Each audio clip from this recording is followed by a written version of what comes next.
What's going on, everybody? It's AG here. The week is coming to a close, so let's go ahead and talk about my Week 8 college football top 25. So this is not the AP poll or anything. This is just the AG poll. So this is my top 25 at the moment. Now, this isn't necessarily a power ranking either, but if I was ranking the top 25 teams right now, this is how I would rank them. Okay, so we didn't have too many changes this week.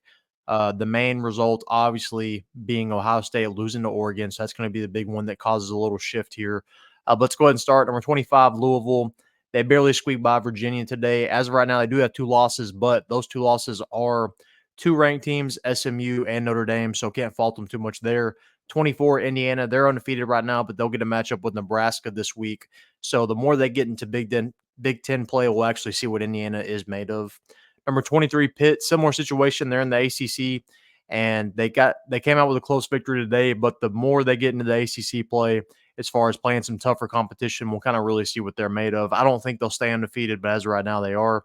Number 22, Kansas State. They barely survived against Colorado. Got kind of lucky there. Haven't played anybody in the top 25 yet besides BYU, which kind of handled Kansas State. So they're just kind of surviving in advance for the time being. Number 21, Nebraska. They were on bye, but like I said, they've got Indiana next week. Top 25 matchup right there. Number 20, Illinois. They barely squeak out a victory over Purdue. The reason they're going to get the benefit of the doubt here to be 20, they have a win over Nebraska, and they barely lost to Penn State. And when I say barely, I mean Penn State beat them, but that's competitive with a top 5 team. So Illinois right now at 20, despite barely winning the day. Number 19, Boise State. They're at 19. As of right now, they are in a weather delay. It might be done now. Not a weather delay, but there was a delay because a ref went down or something. So if Boise State does wind up losing, I think they're up by 6 or 7 right now in Hawaii. They would obviously drop out of the top 25, but as of right now, I've got them here with their only loss being to Oregon, which just did obviously what they did today against Ohio State. Number 18, Missouri. So they come back into my rankings. Their only loss is to a A&M team that has looked pretty impressive, but A&M did kind of manhandle them. So Missouri, their goal now is just keep winning because even though they have that bad loss with only 1 loss, they could still make the playoff if they win out here. Number 17, Iowa. They have 2 losses as well, but they are the teams above them, Ohio State and Iowa State, so can't knock them too much there. Iowa, their offense looked good today. It's the first. Cade McNamara, he actually looked pretty solid today, so Iowa moves up to number 17. Number 16, Ole Miss. They lose a tough one to LSU here, and they're definitely going to have to win out to make the playoff. They can't make it with 3 losses for sure. 2 is going to be tough as is. I think they'll get in if they win out, but it's going to be tough. Number 15, SMU. So SMU's only loss is to BYU so far, despite kind of at the moment that seeming like a slow start to where SMU was down. But BYU, it turns out they're pretty dang good. So SMU has a shot to win the ACC. They keep winning. They're going to be in the talk with Clemson and Miami soon enough. Number 14, Tennessee. They barely squeak one out over Florida in overtime. And Tennessee, I don't really know how good they are. We'll see, when they get into a few more games here into the SEC play. But as of right now, I really don't know what to think of Tennessee. I feel like they're probably going to lose a game or 2 going forward. Number 13, Texas A&M.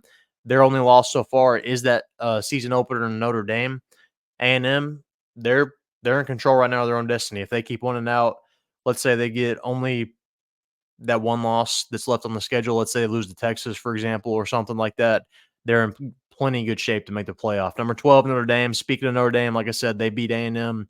And since Notre Dame lost that game in Northern Illinois, they've looked good. So if they can keep rolling here, they've got some spicy matchups coming up with, Navy, Army, still got USC on the docket. So they've got some tough matchups, but Notre Dame went out and you're in. Number 11, Iowa State. Looked good today over a solid West Virginia team, which I think is actually a pretty competitive Big 12 team. Iowa State, again, they had that one over Iowa. They've looked the part so far. As of right now, it looks like them and BYU in the driver's seat. Number 10, BYU. BYU, again, similar like Iowa State, they've done what they need to do. They have that one over SMU. That's kind of the most impressive thing. They handled Arizona this week. So BYU keeps on winning. Number 9, LSU. They're slowly creeping back up, even though they had that loss to USC. They got the win today over LSU. Not over LSU, over Ole Miss.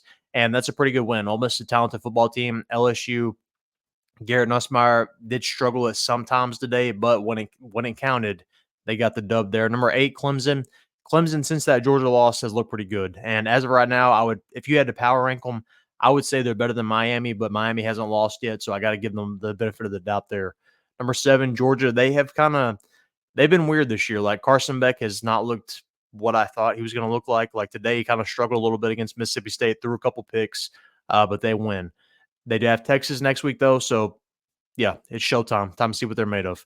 Number 6, Ohio State. So they barely lose to Oregon. Kind of some bad clock management at the end. Their secondary looked bad throughout the game. The problem with them is going to be Will Howard at quarterback. I don't know if he's good enough to win a national championship. I think this roster is, but I think if you had Kyle McCord in that game, I think Ohio State wins the game. I'll just say that. Number 5, Alabama. So since that first quarter against Georgia, Alabama does not look like the same team. I mean, against Georgia in that first quarter, they absolutely dominated. They did whatever they wanted to. But since then, they just don't look like the same team. I mean, just give Jalen Milroe the ball and get out the way. I think it's that simple. But as of right now, it doesn't appear that way. They might be in trouble. I don't know. It's questionable just how dominant they look compared to what they look now. It's strange to me. Number 4, Miami. They were on bye this week. They haven't really played anybody super great yet, but they have won. Now, they've had some really close calls, so I think they'll lose one of those games eventually.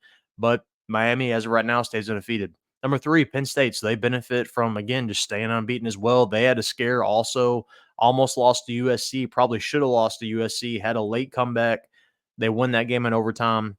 Penn State, James Franklin, up to number 3. Number 2, Oregon. So I kept them at 2. They did that win today was impressive over Ohio State. So that's kind of been the question for people with expansion in the Big Ten. How is this long travel across the country going to affect these teams? I think you saw that today. Now, Oregon was the better football team today, and it was a home game, so that definitely helps. But Oregon looks the part as of right now. It's a huge win over Ohio State, and we'll see how they can do as far as going into more Big Ten play. So that's kind of been my one question mark. Yes, they're talented. Yes, they could beat Ohio State, but can they do it week in and week out against, Michigan, Penn State, Iowa, things like that? So we'll see. Number 1, Texas. They struggled at sometimes in the rivalry game today against Oklahoma. Quinn Ewers was still getting back in the swing of things, but that defense is dominant. This was their first time trailing all year this year, and that was 3-0. I think Texas is the best team in the country right now, and really that's not even any bias. The way they look right now, defensively, skill position-wise, I think they're the best team in the country. But who would you add to this list? Who would you take off this list? Who would you move up? Who would you move down? Let me know. Comment down below. Make sure to like this video and subscribe.